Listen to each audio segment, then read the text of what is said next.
Start spreading the news. Old world's here to stay. You want to be a part of it. That old world charm.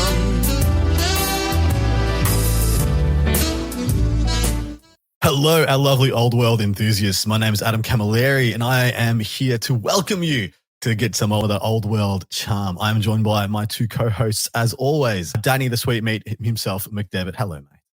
How's it going, dude? Yeah, pretty good. Absolutely stoked to be delving back into some old world goodness. I missed it. I played 40k on the weekend. It was yucky. It was poo-poos. It was not. It was a lot of fun. But it's not what the old world is. I'm also joined by Peter the Falcon. Hello, mate. The same energy. At least you're consistent, mate. Consistent, shitty energy from episode 1. Let's see if you can maintain it. Yeah. We'll breathe some life into that weary husk. At least he's consistent. Exactly right. First and foremost, thank you to everyone who signed up on our Patreon so far, who's joined us in our wonderful Discord that is budding and getting moving and gathering momentum. If you're all interested in getting the full part 2 of this episode, which will be us answering some bunch of Patreon questions, talking about the games and lists we have written and played and other things in the community we are excited about. Jump over to Patreon and search That Old World Charm. Hope to see you there soon. But this episode, boys, we're going to be delving into magic, and we're going to be doing this in an even more coherent and easy to understand way than the book is laid out, because we've got the magic phase shows us up very early in the piece, essentially just after the general principles we discovered last week and reviewed. Go straight into magic, but then the magic trees and, you know, the casting values and all that stuff is ages away. It's all the way at the end of the book. And so we're going to be jumping from the front, telling you how magic works and how it's wielded, how you dispel and miscast those things. Then we're going to jump and we're going to review the magic laws, the generic magic laws available to everybody. And we're going to be giving you the full picture of magic in one episode rather than having it disjointed now and then probably like a couple of weeks away for the next part. But gentlemen, how are we doing? How much old world have you guys been absorbing through your skin, as I have been, Peter? A really good amount. I mean, we've all been discussing it like on and off the last week and a bit since we last recorded. And I did manage to get in a game yesterday, and I helped a couple new players play a game yesterday, which was a lot of fun. And I did it again a few days ago. So I've gotten 2 games and helped, 2 sets of players play games in the last week. So not as much as I want to of my own personal play, but, trying to get as much information as I can and remembering rules and trying to delete old memories of rules out of my head so that I stop getting confused, et cetera, et cetera. Yeah, I'm actually hearing that quite a bit. I hear that like 50% is very similar to what you would expect having played, WAP or 8th edition. And then it's 50% that's like brand new or change that just kind of mess you up for a little bit in the short term. Have you found the same, Danny? Yeah, it's that edition fatigue, right? That kind of like creeps its way in there and infiltrates your thoughts and makes you think things that you don't want to think, So yeah, it's been kind of a process of me. All right, whenever I've like had a rules question now, like I've made sure that I've been looking it up in the book to make sure that I'm not like just kind of bleeding over from a previous edition of the rules. Excellent. Well, let's jump into the meat and potatoes of this, the main course of this review. Naturally, this is a review-based podcast. Those who do not know are joining us for the first time. The Old World Charm, we are here to be informative as possible, to give you and be your one-stop shop for staying current with the great game of the old world. So when we have content to review, we will review it. Otherwise, we will be giving you as much entertainment as we can, talking about the current events, talking about the movers and shakers in the list construction world, what is winning, what is not, et cetera, and how to get the most out of your gaming experience. We are starting this excitingly on page 106, excitingly because some people may have their books by the time they're listening to this as it comes out. So you can read along with us if you so please. 106 is where you want to start. This is the magic, or describing magic, how magic works, how laws work. For a lot of fantasy players, a lot of this will be very, very intuitive, very similar to what you would expect, at least on these pages. But Peter, give us a TLDR of how wizards work. Yeah, so in order to cast spells, you need a wizard, and every army, we'll call them army book, but every army composition list has access to generally several wizard options. They can range from levels 1 to 4, and based on those levels, It kind of shows off their power. So like a level 1 or a level 2 wizard, generally weaker in the arcane arts. And they show that by only having a +1 or +2, because you get a bonus to your casts based on the level of your wizardry to their casting. Also, level 1 and 2 wizards have a shorter dispel ranges. They can only dispel at 18 inches instead of 24 for the level 3 and 4s. Yep. And so that's kind of it. When you're creating a list, you're probably going to want to gander at those level 3 and 4 wizards first. If you're planning on building magic into your list at all, which I highly recommend you consider, because while the spells aren't as imbalanced as they have been in the past, they are still very useful, and your opponent has access to very useful ones. So being able to dispel at the same rate that they're casting is kind of important. And definitely something we're going to unpack towards the end of this episode. How valuable is magic? How good do we think it is, and how necessary do we think it is for different factions? Because I'm of the opinion, Danny, maybe I speak this as well, that the days of like the light council, where you take 1 or 2 level 4s, 2 or 3 level 1s and 2s, and you just have super powered, ridiculous level spell casting, and or just playing high elves or lizardmen, which were super dominated by that is way diminished. That's almost like 40% has been knocked off the top of the ultra powerful magic wielding abilities, but it's still a very potent part of the game, right? Yeah. And I think that some armies are still going to run like several wizards just because of the nature of the army. I can't imagine, if vampire counts or anything like Tomb Kings, you're going to have to bring, several wizards in order to make the army like function. But that's more because of their other abilities too. But like all of that is helpful because undead suck at fighting by themselves. They need some help. Yeah. And there are builds like for a lot of armies where you're going to want to run multiple casters or caster equivalents, because there are some units that can kind of act like wizards, like in wood elves and in dark elves, because we're allowed to talk about that now. So they have some units that can cast bound spells. So and one of our patrons was discussing like what he thought would be very powerful, which is spamming sorcerers in Warriors of Chaos, because Tzeentch can do some pretty unique things. So like there are ways you can build around casting. But like you said, Adam, it's not the same as it used to be, where if you dub 6 the right spell, you just ended a game. But like ruffle mayonnaise, move on with your life. Exactly. It's still potent, but it's no longer that level of potency. Yeah. All right. Spells and spell generation. Players randomly generate spells for each of their wizards before armies are deployed. So before you play your army, so you rock up, see what they're playing, see what you're playing, shake hands, say good day, then generate your spells. If your army contains more than one wizard, you may generate spells for each in an order of your choosing. Each law of magic contains 7 spells, 6 numbered, and then of course signature spell. To determine the spells your wizard knows, roll a number of d6 equal to their level of wizardry. So if you're leveled 1, you roll 1 dice, 2, 3, 3, etc., etc. Rerolling any duplicates results. So that's very different to what we've had previously, where if you had a double, you could just pick one. You could pick up one of the doubles. I've had double 4s. I could just pick which a spell of my choosing for one of the other 4s to be. The results shown which spell your wizard knows. If you wish, your wizard may then discard one of those randomly generated spells and instead select the signature spell of the chosen law. And then any number of the wizards in your army may do this as well. And then spell categories come in a couple of different flavors. But before we jump into that, anything interesting about that people need to know about playing the game or getting into things, guys? Does that really decide or dictate anything in particular? Yeah. It seems much by the by, but Danny. I think it's important it's also important to note too, you have to note on your army muster what lore of magic your caster is going to put in, just like it was before. So you're not going to be able to switch hit between different lores between the different opponents. So you can't be like, well, I need more magic missiles in this game because I don't want to commit to combat, so I'm going to choose this one. You got to denote it, which is better for building your army around certain spells, right? Absolutely, which is what you should be doing anyway. Yeah.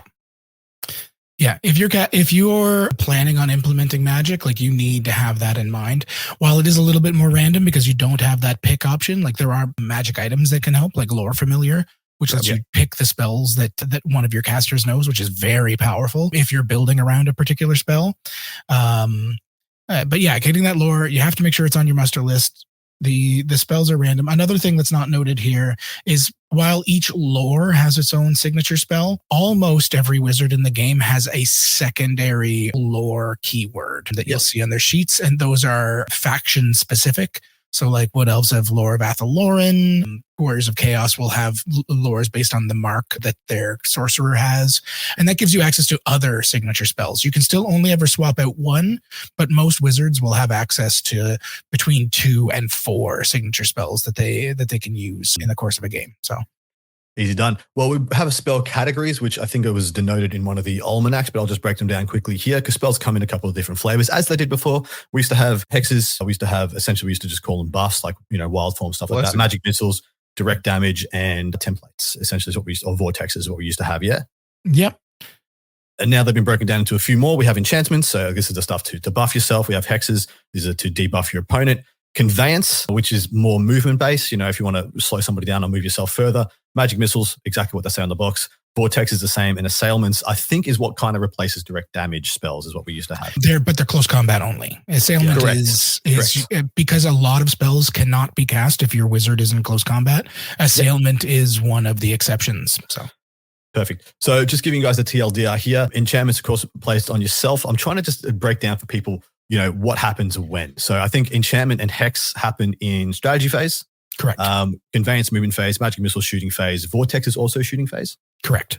And assailment is a fight phase. So they've given you something to do in all of them. And this is a great way that the designers have made sure that there's more to do in each phase of the game. So rather than having one phase where all the magic happens, which I loved, I admit I did love, and I believe I'm going to miss. There is interaction between wizards throughout the entire game. So even when you're having a very stale kind of stay back, jostling, there's a bunch of different phases in which things can happen and you can be interacting. Because a lot of the time, your opponent does their movement phase to declare their charges, resolve their charges, and then you can just walk away from the table. And you come back in 20 minutes, you're ready to fight because, their army has no shooting or no significant magic. There's nothing really to do. Any more T's and C's are similar to assailment we need to point out about these spells, gents, about, can they happen in combat, front arc, stuff like that.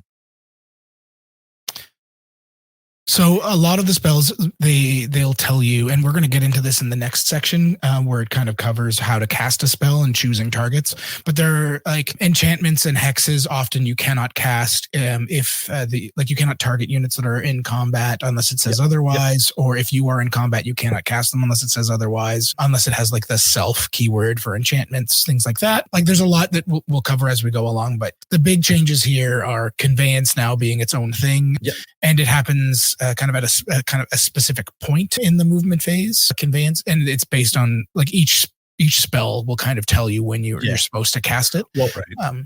Let's get into that itty gritty then, because casting spells, enchantments and hex can be cast during the conjuration subphase of your strategy phase. Conveyance is in the remaining moves subphase of your movement phase. That's after charging, I believe. Yes. Magic missiles and vortex spells can be cast when a wizard is chosen to shoot in your shooting phase. And assailant spells are cast during the fight phase. This is big. This is very big. A wizard can only attempt to cast each of their spells once per turn. Wizards that are fleeing cannot cast spells unless stated otherwise. Wizards that are engaged in combat can only cast assailant or self-ranged spells, so spells that target self. To cast a spell, a wizard declares which spell they wish to cast and its target if required. So no more roll the dice and then figure out where you want to put it. So it just really lays it out for you. But the big stuff is no casting when fleeing, no casting when you are engaged, apart from very specific terms and conditions, which we discovered is actually a game changer in some matchups. But Danny, explain that to us. Why is that a big deal? Why is it a big deal that you can't cast spells while you're in combat?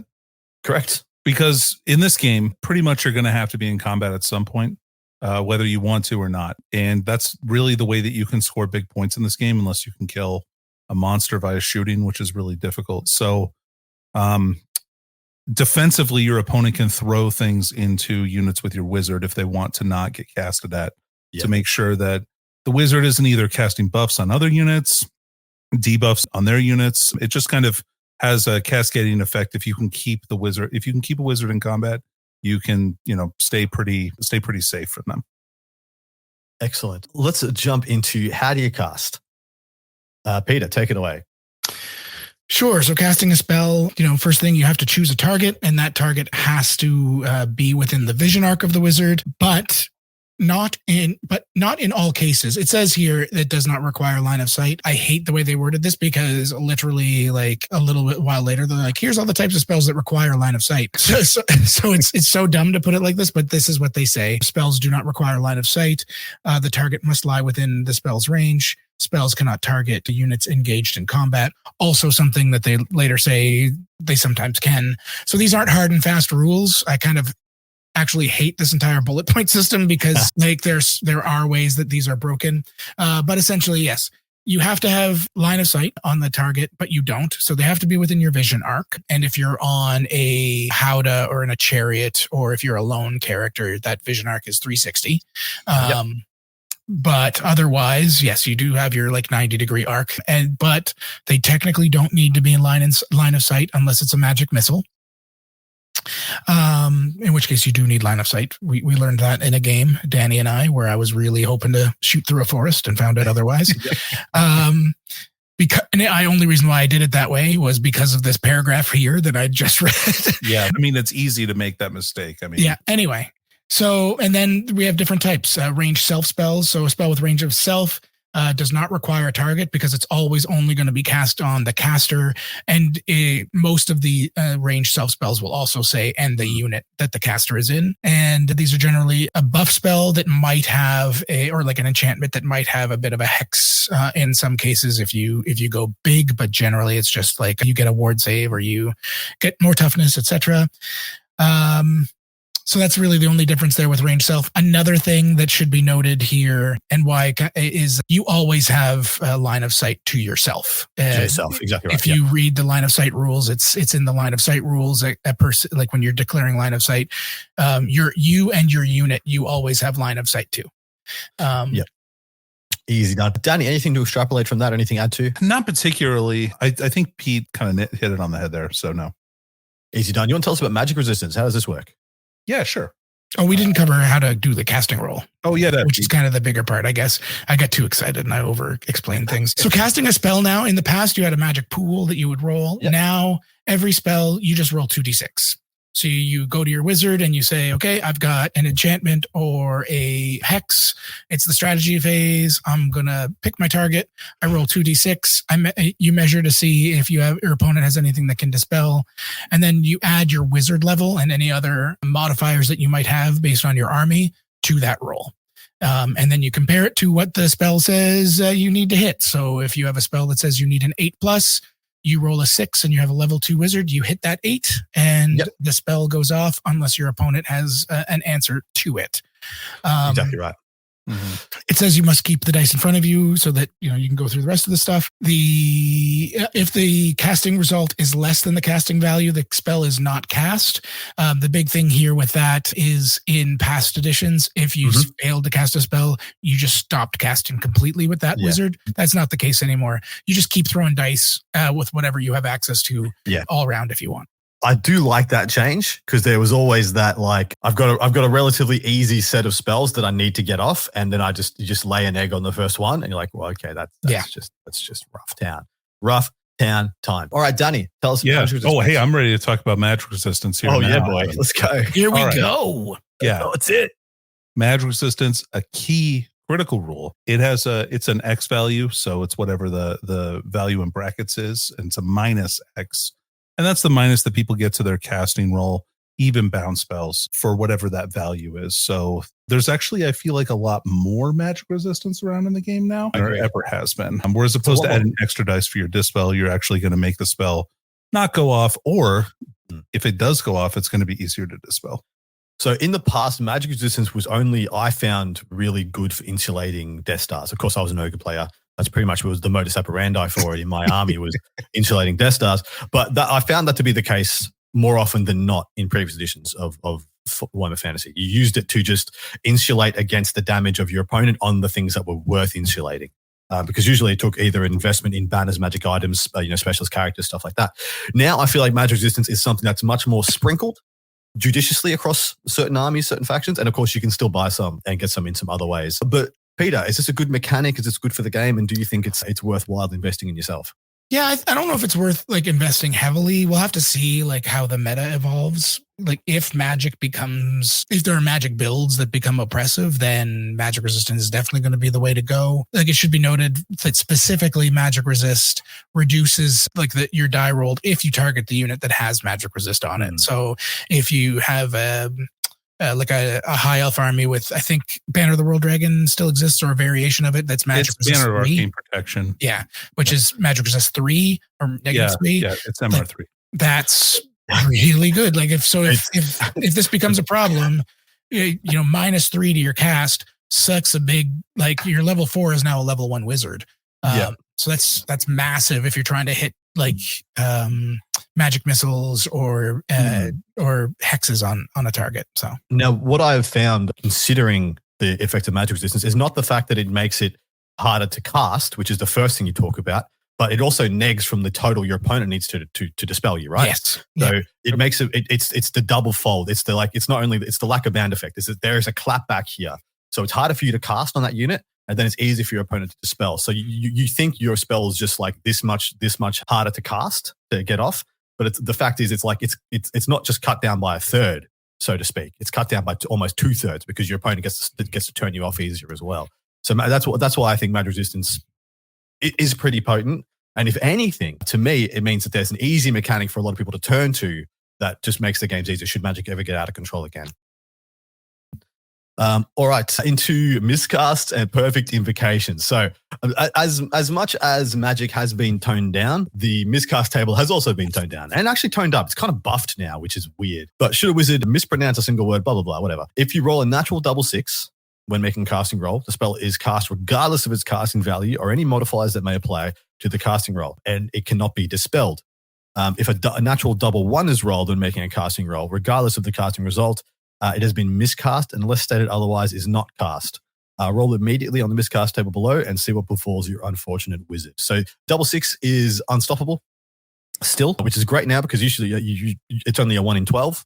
It used to be, you're rolling 6d6 and trying to get 2 6s. It was much more likely. And then a 1/1 is the only natural miscast. You can make people miscast in other various ways. But Danny, read out this miscast table for us and give us your TLDR once you get to the end. Yeah, sure. So basically the lower you roll, the worse it's going to be. So you start off at 10 to 12 on 2d6 with the power drain, where the spell that you're casting still goes off with the perfect invocation, but you just can't cast any more spells this turn. Which is both good and bad. And then we have for obvious reasons, right? Like the thing is like your level 4 isn't necessarily like always going to be casting like he has 4 spells to cast. It's not like it was before where you'd use all your magic dice, maybe and try and 6 dice, some super spell if you wanted to. Now you're going to have to really think about this because this result is actually really bad, especially if you haven't cast the spells you still need to do that turn that are like really important to you. So, or if you have multiple casters. Correct. Right. Absolutely. Yep. So yeah, because it's not that guy can't sure. Right. Cast, right. Yep. It's also that nobody can cast for the remainder of the turn. So really good. Also barely controlled power. So you cast the spell at its basic casting value. This is a 8 or 9. So really 8 through 12, you're still casting the spell. So you're still getting that spell off at least, but you're not casting any more spells. And then the 7 is the average. So you take a strength 4 hit, AP -1, no big deal. 5 through 6 is a 3-inch blast centered on the wizard. Anybody under it takes a strength 6 hit, AP -2. And then a 2 through 4 is a 5-inch template that does a strength 10 hit for anybody under there with AP 10 or AP -4, not AP 10. AP -10 would be good though. Wild. AP -4 is like pretty cool. It's still amazing. Might as well be 10 for for most units in the game. So remember that the templates still require partials. Yes, that's correct. So this is way nerfed from what it used to be. 2 to 4. So there is no chance for your wizard to go down the hole anymore. That's just been removed. So there's no instant see ya removed, never heard of ya, you're off the table. In addition, there are results. You rolled a 1/1 to cast this. Just remember. You rolled a natural 1/1 for this spell, and there's still 2 results that result in you casting the spell. This is cool. This is spicy. This is weird and wonky and amazing. Peter, what are your thoughts? It's great. There's less feel bad moments than you might have had in previous editions as a 7th edition and 8th edition Lizardman player. Cupped Hands of the old ones was like my favorite thing in the world because you could take a miscast that you did and give it to your opponent, but you got to see the roll first. So if you rolled and got dimensional cascade, like you were just like, never mind, you give it to your opponent and they have a 50-50 chance of just losing their best wizard. It's just a Hellheart from Wish.com. Don't you pretend otherwise. No, Hellheart was not as good as Cupped Hands. Hellheart was definitely You're wrong. It was still amazing, and I still hated it with a fierce passion. But there's a reason why they got rid of it and then brought it back for this game. Because Cupped Hands is back, boys, and it is nowhere near as powerful because you don't miscast as often, I find, and also the miscast table is nowhere near as bad as it used to be. But you can still use Cupped Hands now, and but it's not one use only. You just do it every time you miscast, which is kind of cute. Fair, actually, huge. Like, if you switch off the miscast to them, is that what's happening still? Yeah. So if you miscast, you give it to an opponent's caster. I believe now, and it was before, that they had to be within 24 inches. So, and this kind of segues good into the dispelling section, right? Yep. Yeah. Because like if you you can miscast on Dispel now and Perfect Invocate on Dispel. Which you could before, I think, right? Yeah, but now if you Perfect Invocate a Dispel, it doesn't cancel out a Perfect Invocate on a spell. Yeah. Well, yeah. So because if you miscast a Dispel or outclassed on the art, you basically replace you use this exact same table, but replace cast with Dispel instead. So if you throw that over to them, they're not able to dispel any more spells that turn. If you get like a 8 through 12, that's interesting. I didn't think of that. But does it say that for real though? That you switch it to Dispel? I don't know if for it does. realsies. So how about we wait until we get to it? Yeah, It is literally the next page. The next page. All we need to do is cover bounce spells, and then we're right there. Hey, bounce spells are really good. Like they are you should amazing. take them I love them because they don't miscast. So that's amazing. It's so good. Bounce spells. They used to be pretty middling. They could be okay in the past. I mean, of course, the Casket of Souls was really good, but also it was the best thing in a terrible book. So, how good actually was it? So, but bounce spells now, some models have bounce spells, which may be contained within magic items, blah, blah, blah, blah. The power level is given. This is added to the result of the casting roll. So essentially a bounce spell is a single spell attached to a magic item that comes with a power level. And that is essentially that bound spell's wizard level for the casting. So if it's bound level 2, you got +2 to the casting roll. So think of it as just a wizard level 2. I was going to say, you've got like the Casket of Souls has great. Anvil of Doom is now bound spells, and that is awesome because it's casting at bound level 3, which is great. Ruby Ring is in the book. That's an awesome item. Like just getting a fireball automatically every time, since that's not a signature spell, is a great way to be. My favorite unit in the game, it has a bound spell. Sisters of the Thorn. Yeah, Sisters of the Thorn are really good. Powerful. Yeah. Doomfire Warlock's good in that respect as well. So, I mean, that stuff all exists and is all really good. You can't miscast. There's no downside. It's just free. I love it. Yeah, and just to go back a step, for the Cupped Hands, I had to reread it. It gives they don't roll on the miscast table. They take Calamitous Detonation. So if you miscast, you just throw a Calamitous Detonation at your opponent. They don't get to roll. So they take the Strength 6 AP2 to 3-inch template. Yeah. So that's way less good, but still good. Still pretty good. Yeah. All right. We're into Dispel. So to Dispel, there's 2 types of Dispels. There's Wizardly Dispel. If you have a wizard level, essentially it's a casting roll against what your opponent has cast, because, you get the same pluses to your wizard levels, to your Dispels as you would. And that's the Wizardly Dispel. And then you have the Fated Dispel. And of course, a Wizardly Dispel as, if you're level 2 or level 1, it's 18 inches. Level 3 and level 4, it's 24 inches. And this is huge.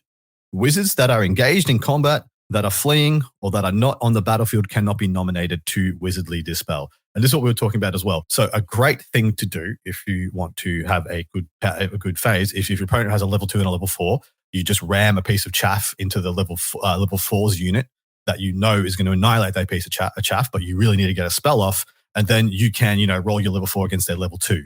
Essentially, you can shut down one of their Wizardly Dispels. And this is a great way of really trying to supercharge an important turn or two to just avoid, what could be, 50-50 shutdown on spells if you're both in range or unavoidably in range of each other. That's another big thing, yeah? Do you mind if I make a caveat to that too? Yeah, I think this is really important. This is a great tactic and very, very valuable. Just remember that this isn't going to help you get off any of your buffs. Correct. Because that all happens in the strategy phase, which is before they're actually in combat. So, you won't be able to get hexes or buffs off this way. but it's a really great way to make sure that your magic missiles or assailments are going to really slam home. Yeah. Correct. The other thing, if you do want to do it for buffs, like you're playing, a turn in advance, you can't use chaff, right? Like, so, but there are units and you can build an army like Bretonia. Pegasus Knights are fantastic. Like, so 3 Peg Knights with a character or just 3 Peg Knights will often stick around in combat for an extra turn. So that is one where you charge a caster if they don't put it in a really heavy bunker. Chances are you're going to be in that combat for at least one full round. And yes, now you're getting those buffs and hexes off. But yeah, you're not sending in like 5 war dogs and being like, here we go, boys. I took it from you forever. But this adds a lot of depth and nuance to a lot of the interactions. We're already talking about the fight phase being a lot more grindy, pushing each other back, choosing whether or not to follow up or not. It can be a really big deal when you add in the wrinkle of, okay, if I choose to follow up, well, I didn't charge, but now I'm back in combat with them through the enhancements and the hex level, the phase of the spell thing. You don't get your charges off, but if you just follow up into combat rather than deciding to charge off and do something else, you can still try and shut things down. So this actually adds quite a decent wrinkle to a lot of interactions that I think is really worth pointing out to people. The Fated Dispel mechanic is once per turn. If you do not have any wizards able to make a wizardly dispel attempt, or if you wish to avoid any risk, as in you don't want to miscast or anything like that, you may attempt a Fated Dispel, which is literally just rolling the dice with no modifiers. So no pluses, no minuses. They've got a level 4. You're essentially rolling a level 0 against them. Of course, if you do roll double 6s, you automatically slap it out of their hands. But Peter, once again, tell us about the Dispel roll and Dispel results, and then feel free to go on and break down the outclassed and the art and all that crap. Sure. Yeah. So, I mean, basically Dispel roll, you laid it out. Your opponent rolls, they say they get a 9 or a 10. You now have a chance to try and dispel their roll. So you measure out your casters. Do I have any wizards within 18 inches that are level 1 or a 2, 24 inches that are a level 3 or a 4? If I do, I get to roll my own 2d6 and add that wizard's bonuses plus any magic items they might have or army special rules. And then you have to beat their result. It's not a meets or beats. It has to be, you have to roll higher than them. If you roll higher, the spell is not cast and you go about your day. If you roll double 6s, the spell is auto dispelled. If you roll double 1s, you end up going into this outclassed in the art and unbinding situation. So unbinding, this is that natural double 6 where you auto dispel unless they happen to roll a double 6 themselves, in which case you wouldn't have rolled anyway. And then outclassed in the art. When you roll a double 1 with a dispel, the wizard is considered outclassed by their opponent and they roll on the miscast table to see what befalls them. And you change any reference from cast to dispel and from perfect invocation to unbinding, like Danny said. So this can suck mega balls if this is like that first cast of the turn and you dub 1 into an 11 or 12. Yes, you dispelled whatever they had. You can't dispel anything else for the rest of the turn with any of your guys. You can't even use your fated dispel. Like you just have to let the rest through. That's not fun. But yeah. And then that's really it about dispels, guys. So recap. If you have a way to block their dispels, you should try because it's good. Unless you don't have any spells you care about. And don't roll double 1s, only roll double 6s. And that's it. So if you guys want to all send me $10 for my coaching session today, sorry, John, that'll work on patreon.com. Spell resolution, Danny. Pretty much, it just cool. You cast the thing, do what it says on the card or the thing. But remains in play is a little bit different because remains in play, and you have a chance to dispel these at a kind of an interesting sequence. Tell us about this, mate. Yeah, so if you don't dispel a remains in play immediately, you can try and dispel it during the conjuration phase of your subsequent turns. That's in the strategy phase, just after you do any of your like army effects or special rule effects. So, and keep in mind, you still have to be in dispel range, that kind of stuff. But you could try and do your fated dispel if you wanted to every turn, which is nice just in case you don't have a wizard over there. And all you have to do is beat the basic casting value of the spell in order to dispel it, rather than like whatever the roll was that you rolled for, that your opponent rolled for in the casting effect. Sweet. We have one more thing on this page before we jump down to actually reviewing the trees. Wizards and armor. Generally speaking, wizards just like wearing armor because they are, they're fancy pants peoples, and they like to be unburdened. To represent this, a wizard cannot wear armor or carry a shield. Should a wizard ever do so, they are unable to make a casting or dispel roll. I don't know about, so should you ever just decide to equip them with a shield in mistake, your opponent should just be like, that's fine, you made a mistake, you can still cast stuff, just don't claim you have a shield later. Because that's just I just found that's a bit of a funny caveat to just slap on the side of this page. And it's kind of always been a thing, although in the past you just weren't allowed to buy it. Now you can buy it, but don't, which is it's so dumb that they let you buy it and then just put in a thing to be like, you really shouldn't, and your opponent should hurt you for this. But now, there are exceptions, and they do lay it out. Like one of them, chaos armor. So in the Warriors of Chaos Army, sorcerers can all wear whatever armor they want, because they're super cool like that. The gods are like, please do. And then most factions have like at least one armor piece. I shouldn't say most. The ones I've read, most of them have one armor piece that'll be like, a wizard can wear this, and it doesn't make them dumb. So those go to town, but definitely read your wizards real carefully before you start trying to slap protection on them that isn't just a mount, because it also specifies mount armor doesn't count. So if you have your high elven wizard with its Ithelmar barding, that's perfectly fine. If you want that +1 armor save, you just can't also then toss like Armor of Destiny on that guy and hope he's going to accomplish much. Sure. I love the mental image of what happens when a wizard just picks up his shield on the battlefield, just picks it up, be like, wow, I'm just so stifled. I've forgotten my entire life of magic training and everything. This piece of wood is just destroying me right now. I'm allergic to this. So dumb. You just broke out knives. Yeah. All right, let's jump into these magical trees. First of which is battle magic. I'll give you guys the signature spell, and then we're going to alternate. We're going to try our first some alternating reading of thing without needing as many prompting, hopefully, as we would do, possibly in another show with stratagems. The first of which is a Hammerhand, the signature spell. You've probably all seen this. It was in the Almanac. It's an assailment, so it happens in the fight phase. Casting value of 7+, and the range is combat, as most assailments are. A single enemy unit the caster is engaged in combat with suffers 2d3 strength 4 hits with an AP of -2. We're going to alternate our way all the way through this to the end and then discuss it as a trio, how good this tree is. Where are the bangers? Where are the misses? And should you really consider this one yourself? But starting with Peter, then going to Danny. Let's go. Fireball, Peter. Fireball is back, baby. It's a casting value of 8. It's a magic missile. It's range 24. You get 2d6 strength 4 hits with an AP value of nothing with the flaming attack special rule.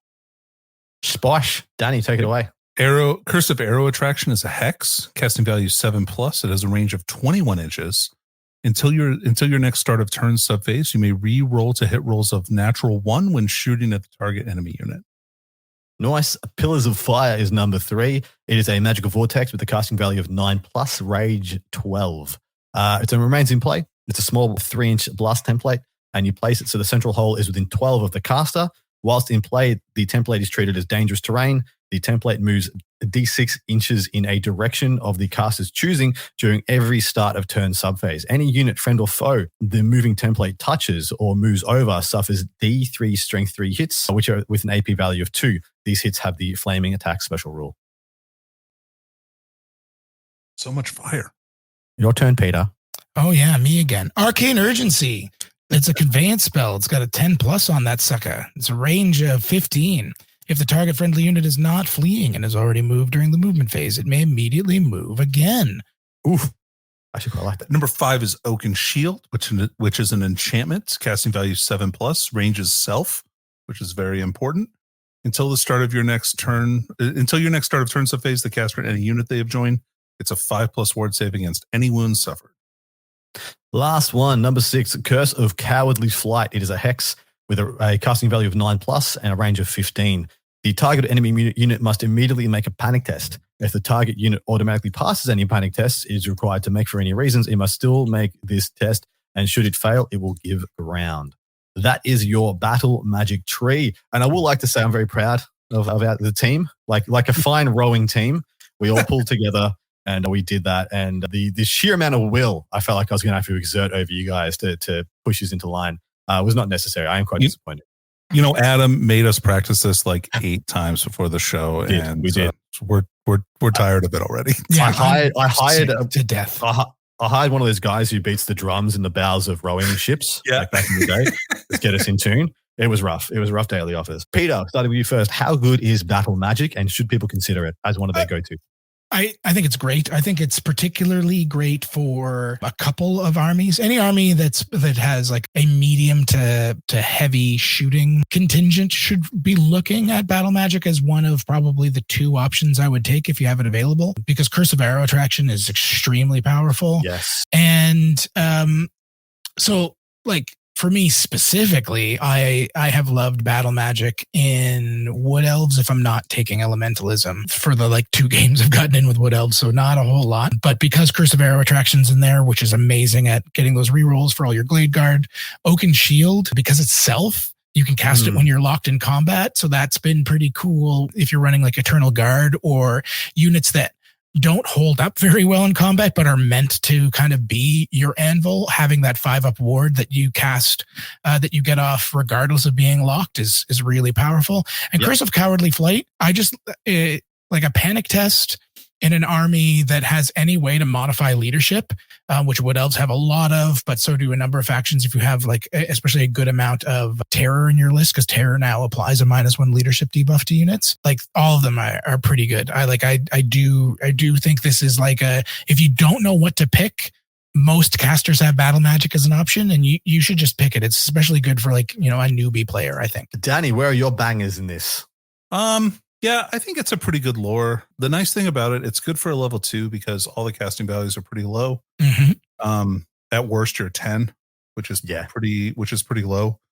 Like Peter said, the spells are pretty effective in a shooting army, but they're pretty good all around spells in general. Like you don't really want your wizard in combat anyway, so if he's blasting people with Fireball or Pillar of Fire, that's probably great for you. The really good spell, I think, is Oaken Shield. To me, that's the best spell in the lore. And then probably like Curse of Arrow Attraction. I really like both Curse of Cowardly Flight and Arcane Urgency. Curse of Cowardly Flight is nice for units that are typically immune to psychology, because they still have to take a leadership test. So things like Squig Herds, for instance, that have like real crap leadership, but like are typically immune to taking panic tests, still have to take this, which is pretty cool. Yeah, I agree. And then Arcane Urgency is just move again, and that's always very powerful. I was about to say, move again seems to be. I would if I'm taking this on level 4, I always want to get Arcane Urgency. I think for sure. The rest. I mean, if I'm sure I got a shooting list, I mean, you could also say the same for Arrow Attraction. So Arcane Urgency and Oaken Shield to me are the 2 bangers, the 2 ones that I would always want to have if I had a level 4. If I had a level 2, I don't know. Maybe I'm just fireballing off chaff anyway. All right, the next lore. Can I say one more thing about this? No, I think that's okay. I'm done. Go. So like this spell lore seems great if you have a good signature spell, because its signature spell is like pretty bad. Sucks. Yeah. I was going to say that the worst thing about it is probably the sig, which is fine. Just don't take it. All right. Next up, we have Demonology, and the signature spell here is the Summoning. It is a magic missile with a casting value of 9 and 18-inch range. The target enemy unit suffers 2d6 strength 4 hits with an AP of 1. Man, the summoning thing really, it's not really. You just throw in magic bad at people. It's not summoning anything. It's summoning pain. Called summoning DPS, Adam. Yeah, summoning. It's fair. It summons really weak demons for like 5 seconds. That's what it is. Demons in the whole land. Just like 3 bloodletters come out, but they're really tired. They're like Indian in the cupboard size. Yeah, and they've been watching, like they've just been watching a lot of TV recently, and they're just not into it. They want to get back to the Suits. Like they're just like, let's watch Suits some more. What is this all about? And just like stab a guy and get back. Very interested in corporate law. Yeah. Yeah, very. All right.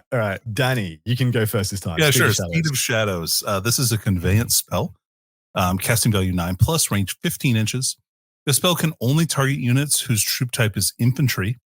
If the target unit is not fleeing and has not already been moved this movement phase, it gains the Fly 12 special roll until your next start of turn subphase. Take it away, Peter. Gathering darkness at the demonologist's command, strange forms gather about the foe. Their whispered taunts draining the Now I'm enemy's doing this. courage. So it's a range 12 hex, casting value 9. Range 12 boo, casting value 9. Okay, hex cool. Effect until your next start of turn subphase. The target enemy unit suffers a -2 to initiative to a minimum of 1. Oh, wow. A -2 modifier to its leadership characteristic to a minimum of 2. Hey, yes. And cannot use their general's inspiring presence special rule. This spell may target an enemy unit that is engaged in combat. So this is one of those spells that already starts breaking those rules, guys. The T's and C's, man. The T's and C's. Hate it. Who cares? No one needs them. Let's get only do T's.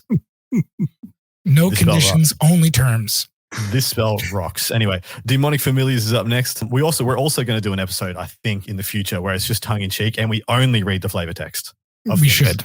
We should definitely do that. One thing I just have to say right now, and I'm taking us on a tangent. Games Workshop person who made this look like this. Why in the absolute bad word I almost said, but I'm not because this is a children's show. It's family oriented.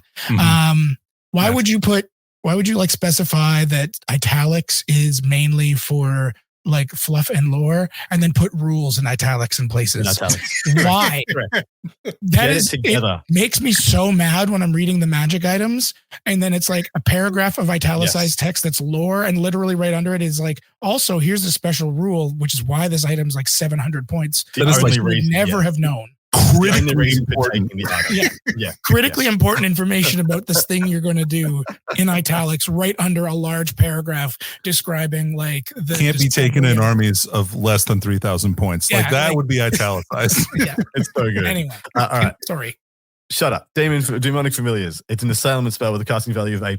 A range is combat. A single enemy unit the caster is engaged in combat with suffers 2d6 strength 2 hits with no armor save permitted.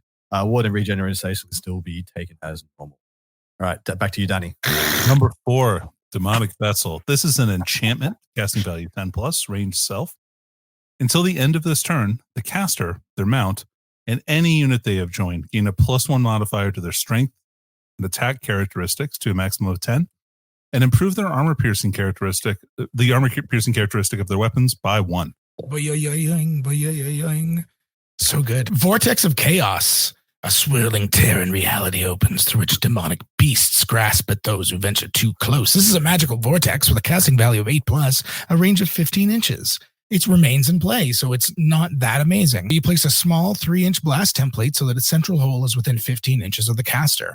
Whilst in play, the template is treated as dangerous terrain. The template moves d6 inches in a random direction during every start of turn subphase.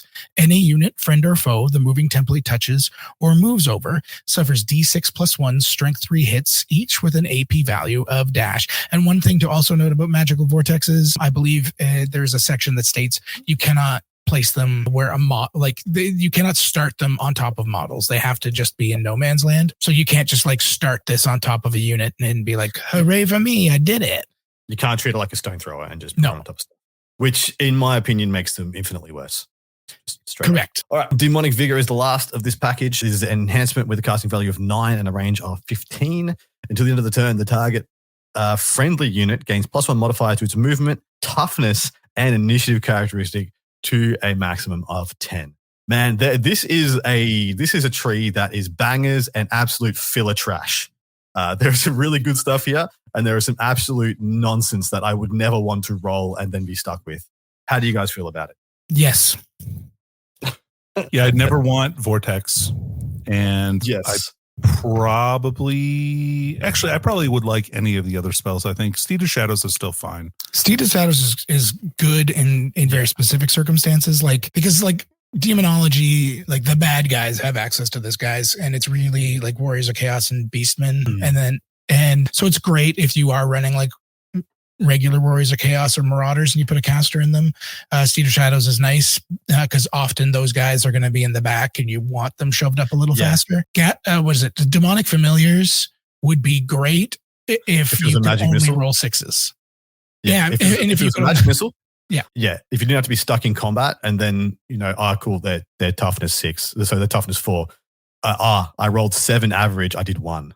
Yeah. I did 1 wound. Specifically good against people who are toughness 3 or units that you modified their toughness with spells. Mm-hmm. If you had a way to do it. Well, I was about to say this tree, all the things that affect, like, so all the buffs, debuffs, and conveyance ones here, so enhancement, hex, and conveyance are amazing. Anything that deals damage here is below par, as far as I can tell. Is like below what they should be. Even the vortex of is D6 +1, strength 3, no AP for their vortex. It sucks so hard. The summoning literally is actually quite good here. You would swap out either the other damage, like Demonic Familiar or Vortex, for the summoning in a heartbeat. Oh, yeah. It might be, in my opinion, one of the best signature spells. I think it might be the best signature spell of all the lores. That's fair. Well, we can discuss that at the end. Yeah. Who's got the best sig? That's pretty good. The base lores, right? Not the base. No, we ain't there yet. Yeah. Maybe we'll do that after we've gone through all the faction reviews. Because I am all about the base, but only for this podcast. No trouble. You got me. Dickie, feel free to edit that out. Magic Missile, casting value of 8 with a range of 24. Place a small 3-inch blast template so that its central hole is directly over the center of target enemy unit. It's 24-inch range, so it's decent range. Any enemy unit whose base lies underneath the template risks being hit, of course, and suffering a single strength 3 hit with an AP of 2. So this is a magic missile that is a bad. This is a magic missile that is not good. Yep. All right, Peter, you were talking. Continue talking. Word of pain. Word of pain. The dark mage chants incomprehensible syllables, each more torturous than the last. This is a hex. It's got a casting value of 10 plus. It's got 18 inches. Until your next start of turn subphase, the target enemy unit suffers a -1 modifier to strength and to toughness to a minimum of 1. This spell may target an enemy unit engaged in combat. What in the absolute shit? This is Word of Pain. It's back, guys. We used to have this slightly better. It doesn't even reduce your weapon skill anymore. But it's better than nothing. And it's only good. It's like Soulblight. Yeah. It's fine. It's fine. Take this. Danny? Stream of corruption doesn't just happen at LVO.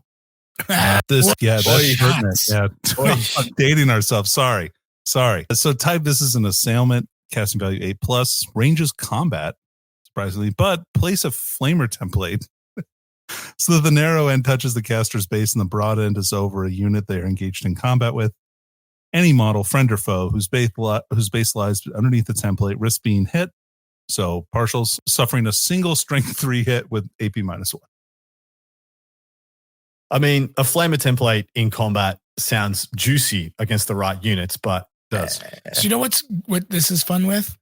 All those people that were talking about running a unit like 32 or 70 wide because they're going to be generally toughness 3 die guys.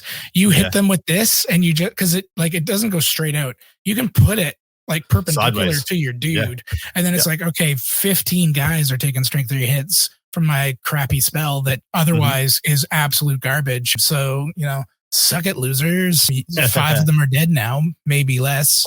Anyway. Yep. Infernal Gateway is up next. It is a conveyance spell with a casting value of 10 plus. Usually when I see 10 on a casting spell, I expect good. I expect 10 means good to me. 10 is good, guys. Yeah. You heard it here first. It should be powerful because all 10 plus spells are the best in the game. Keep that in mind. Range 12. Adam said it.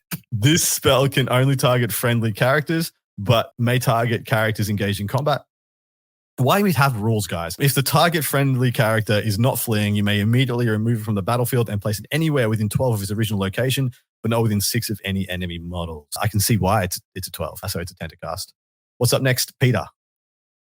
You didn't read the italics. Note that the spell allows a character to leave combat. Yeah. It's huge. I mean, I figured that went without saying because it said you can target characters. And it's a hidden passageway through the realm of chaos. It is. Which is also important for the rules. So Phantasmagoria, dark visions beset the enemy ranks, driving warriors into blind panic or suicidal rage. So this is a magical vortex. It's only a 9 plus, so you know it's bad. It's got a range of 12 inches. It remains in play. You place a small 3-inch blast template, so its central hole is within 12 inches of the caster. Whilst in play, the template does not move. It just sits there, guys. It's treated as dangerous terrain. Enemy units that end their movement within 12 inches of the template must take a panic test. Those that fail fall back in good order or flee directly away from the template. those that pass, and it doesn't say which one, like why they would flee instead of fall back, but that's cool. Those that pass or that do not have to make the test become subject to the impetuous special rule whilst they remain within 12 inches of the template. I changed my mind. I like it. I like it. Other than remains in play, because your opponent's just going to try their hardest to dispel it the next turn. But a 9+ isn't a guarantee. So, but how funny is it that the first vortex we all like is the only one that's not trying to do damage? Yeah, like it does no damage. What I don't understand though is this will fall back in good order or flee. Yeah, but it doesn't say like when would they flee instead? Well, if they're below half. Oh yeah, true. Below. Oh, because it's a panic test. Yeah, right. Yeah, correct. But they, okay, yeah, we'll come back to it. Danny, you're right. No, you're right, because that's how panic works. Battle lust. Rage builds those near to the dark maze, filling them with a terrible lust for bloodshed. This is an enchantment spell, casting value 9+, range 12 inches.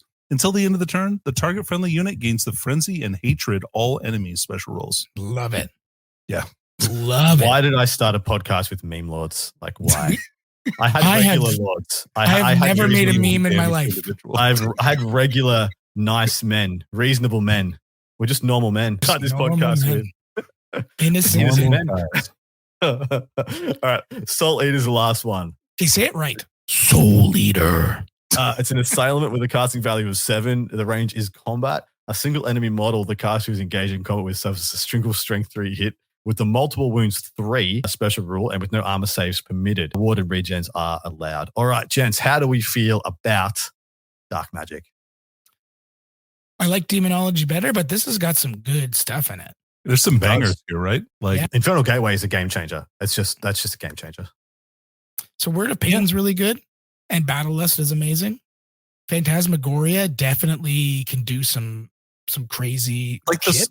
The spells that are not good, right, are like Stream of Corruption is like very situational, and Soul Eater is very situational. Very situational. Like Soul Eater, if you're up against like Empire, or High Elves, like or any elf really, and you somehow manage to get to the point where you can cast a spell, I do like Soul Eater for that, because you basically have like a 50-50 shot of just nuking 100 and some odd point character. But yeah. Quickly asking, is Frenzy and Hatred similar to what we've always had? Frenzy being +1 attack but impetuous, and Hatred being reroll to hits in the first round of combat? Yep, more or less. Yep, except like impetuous is different now, but yes, basically the same. Yeah. Worse than impetuous. So one spell that gives +1 attack and 4 rerolls to hit is pretty cranked. Just letting you know. They all comes with T's and C's to thatness, but if you just look at it as the going rate, usually you would see a spell that's just +1 attack or +1 weapon skill. But +1 attack and full rerolls. Man, full rerolls to hit is just an amazing spell by itself, right? Yep. But it is a prep spell, right? Like you can't cast it on a unit that's already in combat. Yeah, you have to cast it and then see if they make the charge or whatnot, or yeah. So but probably really good on like a cavalry block. Exactly right. Exactly what I was thinking, mate.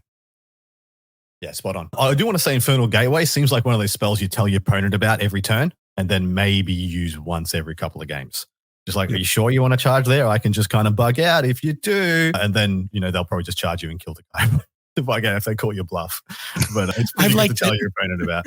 I used it in one game because I've been playing a lot of Warriors of Chaos, and I used it on a Demon Prince, and like that was kind of solo flying around, and it was great. It was so beautiful to do it because my opponent did that. He charged like my solo Demon Prince, and he was like, okay, we're good. And I was like, well, you're not. Infernal Gateway, get out of here, living my best life. And now I'm behind you. Anyway. Yes, that's the thing as well. 12 inches can just be behind them, and then you just, threatening rears, flanks, whatever. It's like if your caster is also like or also the character using on it is just deadly in their own right, you're turning one problem into 2 problems. Yeah. Because you can still have a deadly unit that did have a character in it. All right. Next up, we have Elementalism. It's the Storm Call is the signature spell. It's a hex with a casting value of 7 and a range of 12. Until your next start of turn sub-phase, the target enemy unit suffers a -1 modifier to its movement and initiative characteristics to a minimum of 1. Now, this spell is cast. The effects of any other hexes previously on the target immediately expire. That is a very nice utility spell to have in the SIG position, and you'll know when you need it. I'm of the opinion you know when you want that over one of the others. Danny, starting with you. Take it away. Can I just say one other thing here? The weird thing about Stormcall is it shuts off other hexes, but other hexes don't shut it off. Don't shut it off. Exactly right. So if you cast it first, you can put others. But so it's a weird thing where, remember, when you have Stormcall, you don't hex the guy last because it's just, for whatever reason it shuts the other ones off. But you can do it the other way, which seems weird to me. But it was a choice they made. It is. All I read there is if you have other hex spells, cast this one first. That's it. Yeah. Take it away, Danny. So we have Flaming Sword, which is an assailment, casting value 8+, range combat, of course. A single enemy unit the caster is engaged in combat with suffers D6 +1 strength 3 hits with AP dash that have the flaming attack special rule. It's a shitty flaming sword. Congratulations. The Elementalist summoned the worst flaming sword. I was really disappointed when my Tree Man Ancient cast the spell. I'm sure you were. Dude, it's annoying to me that these just don't make your regular attacks flaming. They're just like, here are 3 trap. Here are that would be terrifying for the Tree Man Ancient, if you're being honest. If all of a sudden he lit his fists on fire and was like, "Oh, here we go! Oh no, I made a mistake." No. He has a friend who's a stuntman, and he got special oil to rub on his hands. He's just wrapped himself in asbestos, and he's just going to get cancer in a few years. But for now, he's fine. He's a tree. Asbestos Tree Man Ancient. How can he be ancient and asbestos? That's a misnomer. Okay, where are we? My favorite spell in the game, and I get to say it. Here we go, boys. This is it. Plague of Rust. As the Elementalist utters a curse, the armor of the enemy loses its luster, corroding and crumbling from their bodies. This is a hex. It's got a casting value of 9. It has a range of 21 inches, and its effect until the next start of turn subphase, your next start of turn subphase, the target enemy unit suffers a -2 modifier to its armor value. This spell may target an enemy unit that is engaged in combat. What a freaking banger. 21 inches as well, dude. And cast into combat. Like you can, I've said this many times, not on this podcast, you can and will and build armies around the spell. Anyways, I agree. Yep. Summon Elemental Spirit is a magical vortex with a casting value of 9+ and a range of 15. Remains in play, small 3-inch blast template, and you place it so the central hole is within 15 of the caster.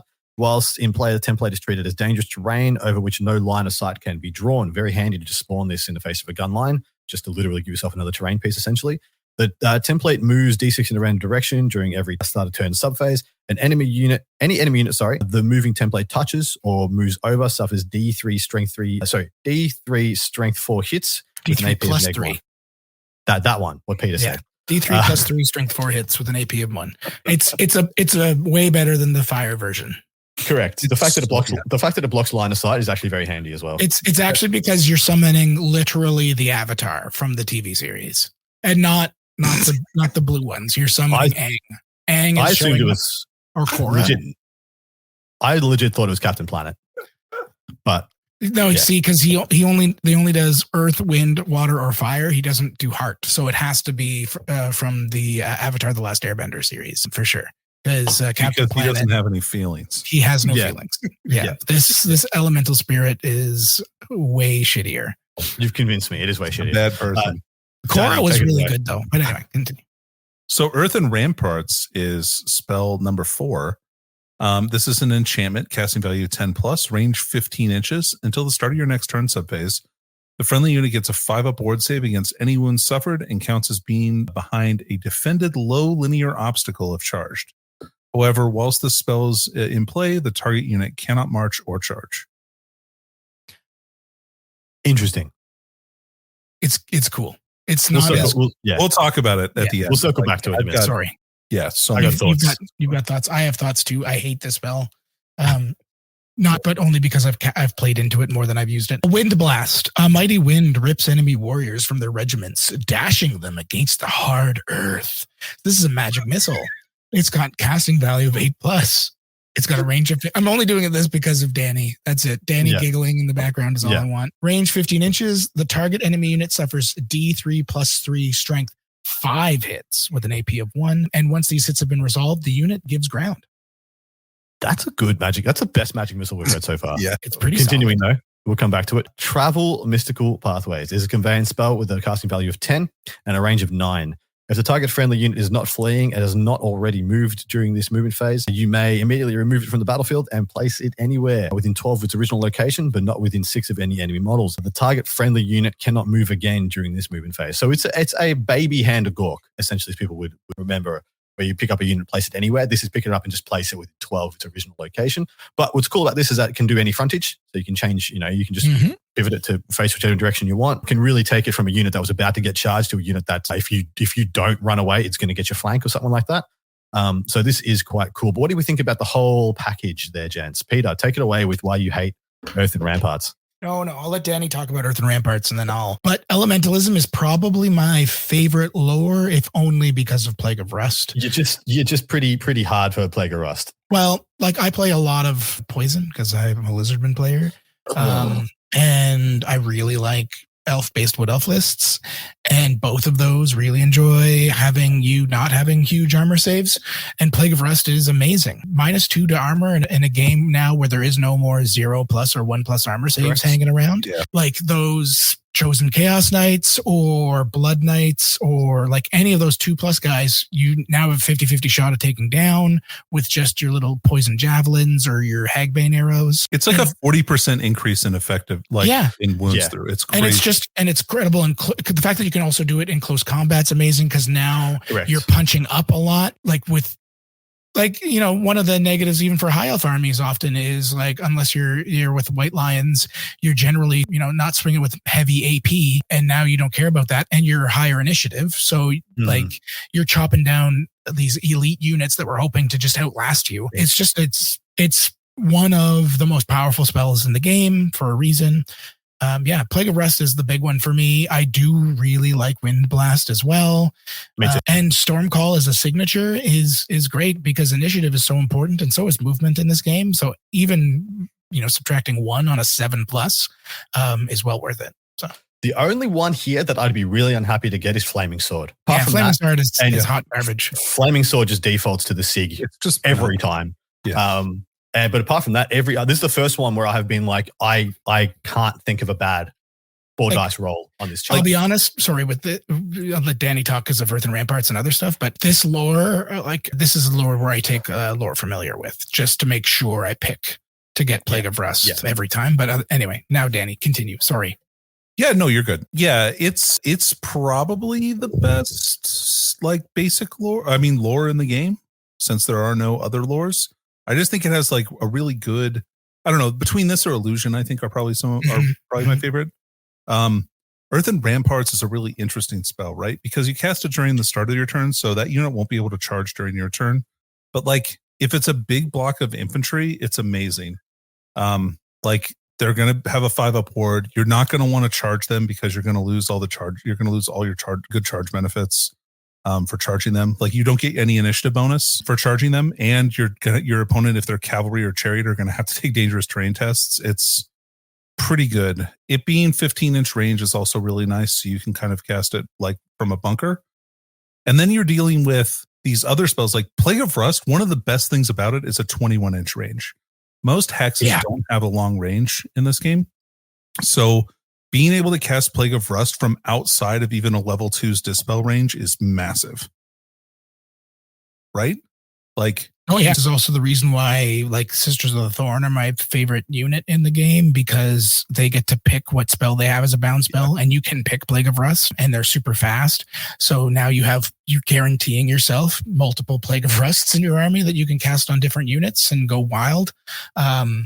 It's just it is probably the strongest core spell in the game by an okay margin. It's not drastic, but it changes games. I've watched now multiple games where Plague of Rust has been the reason why a person won. It's just so good. I do really feel like this is the default tree. If there was going to be one, if you did not know which one you wanted to take, this is where I would default. I would just play Elementalism. What do you guys think about that take? That's a great take. I think it's great. I had said Battle Magic earlier because it's got a little bit of everything, and I think that was what the goal of Battle Magic was for GW, the rules writers. I think almost every caster has access to Battle Magic, or at least the core casters do. But yes, Elementalism is just better than Battle Magic in most ways, and almost as widely used. Yeah. All right, moving on to high magic. And, if you can use high magic, you're essentially a horrible person. Yeah. It's just like the worst armies have access to high magic. Yeah. Drain magic is the signature spell. It is a hex with a casting value of 9 and the range of self. It remains in play. Whilst the spell is in play, enemy wizards that are within 24 of the casting model, when attempting to cast a spell, must increase the casting spell's difficulty by 2. So it's plus 2 to what you need to roll to cast a spell. And it's just huge aura, 24 inches of the table. It can be really, really big. Not bad at all.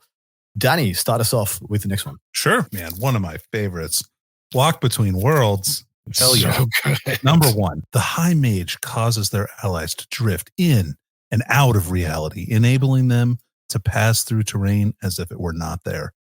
This is a conveyance for some reason. Yeah.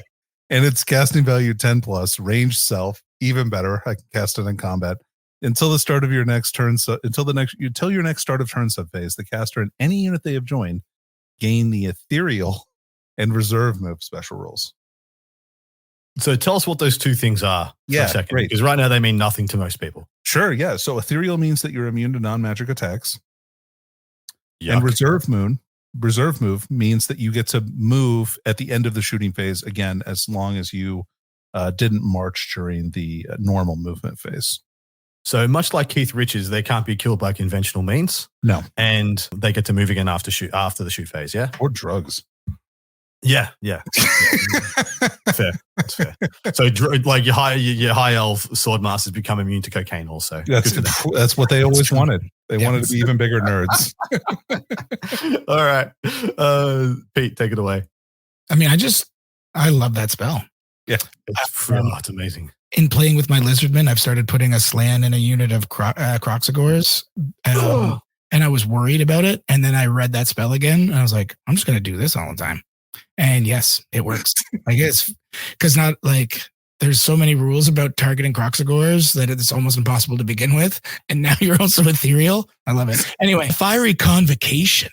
Okay, give me a second here. At the High Mage's bidding, a roiling storm fire erupts within the midst of the enemy.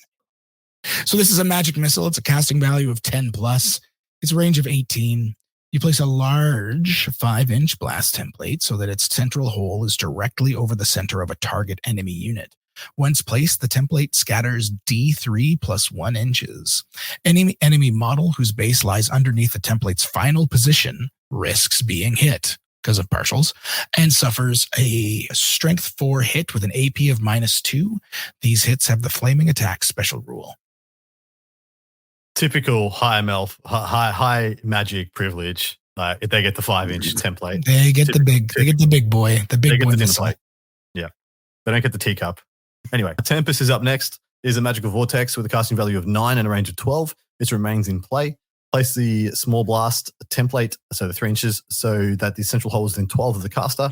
Whilst in play, the template does not move and is treated as dangerous terrain.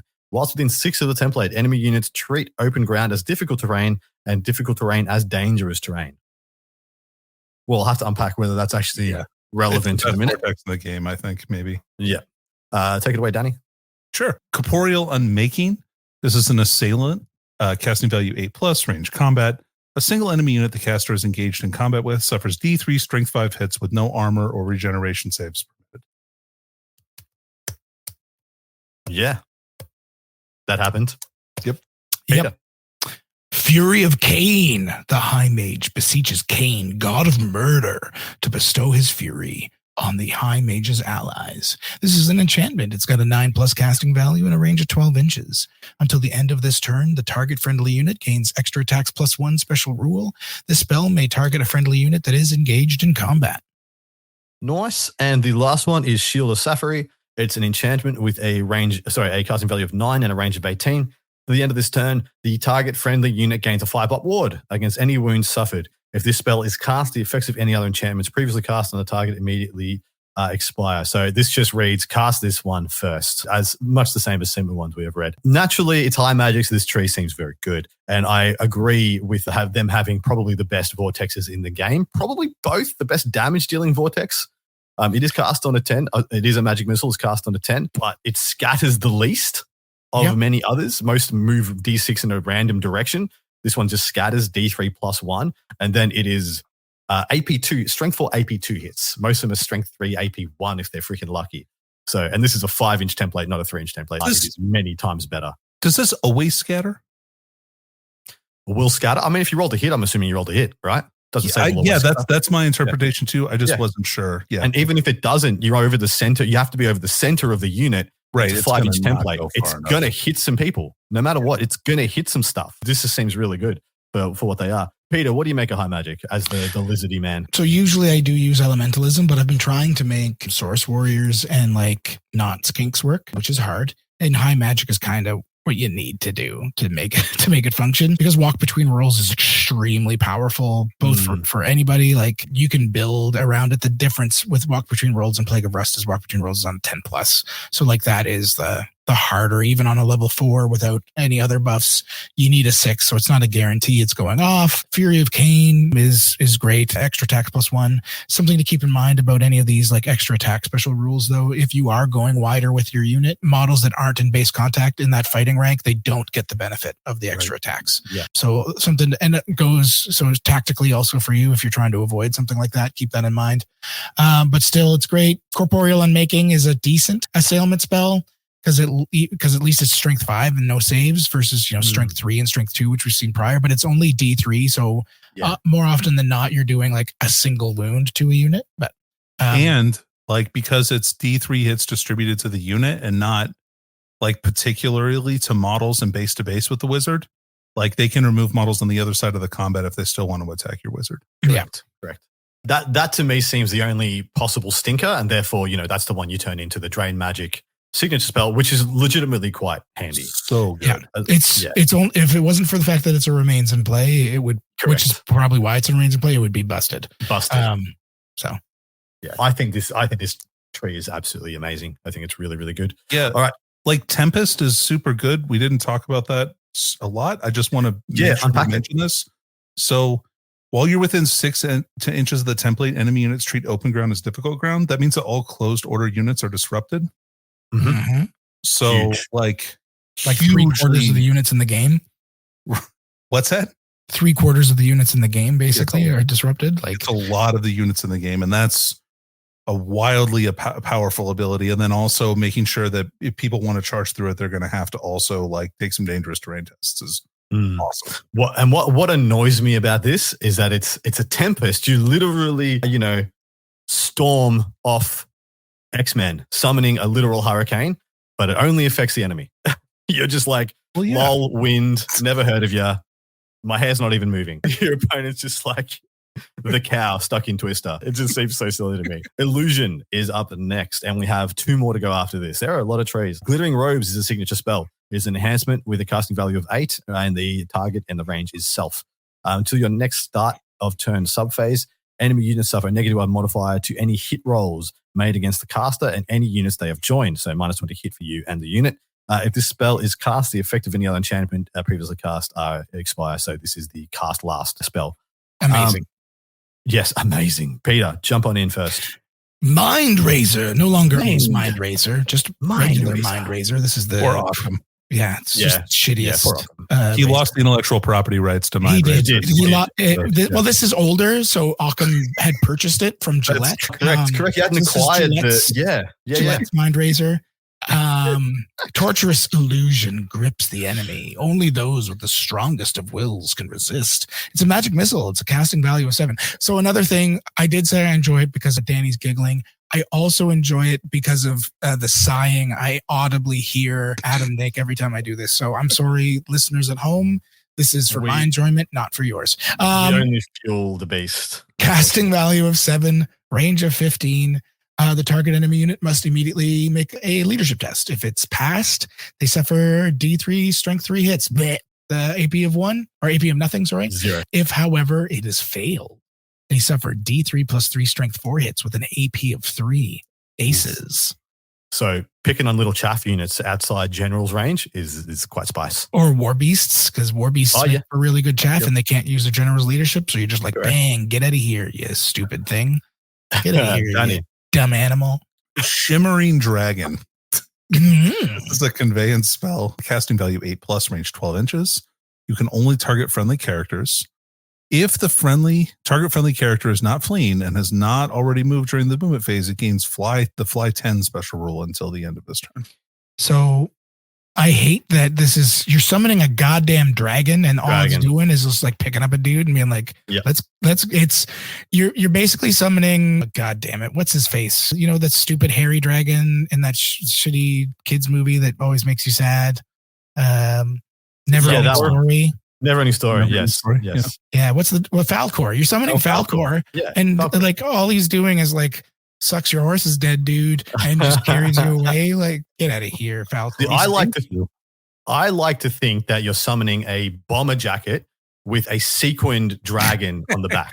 Okay, I do like that better. They're like, oh, this guy's important. We better let him leave. Yeah, exactly, and he's just like get to walk through enemy units. Oh my god! Cool. And you know, just like in like a 50s movie when like someone in a leather jacket enters the diner and everyone turns to look at them and was like, oh my god, is that the shimmering dragon? And they just let him strut 10 inches away with the fly special rule. Murmur.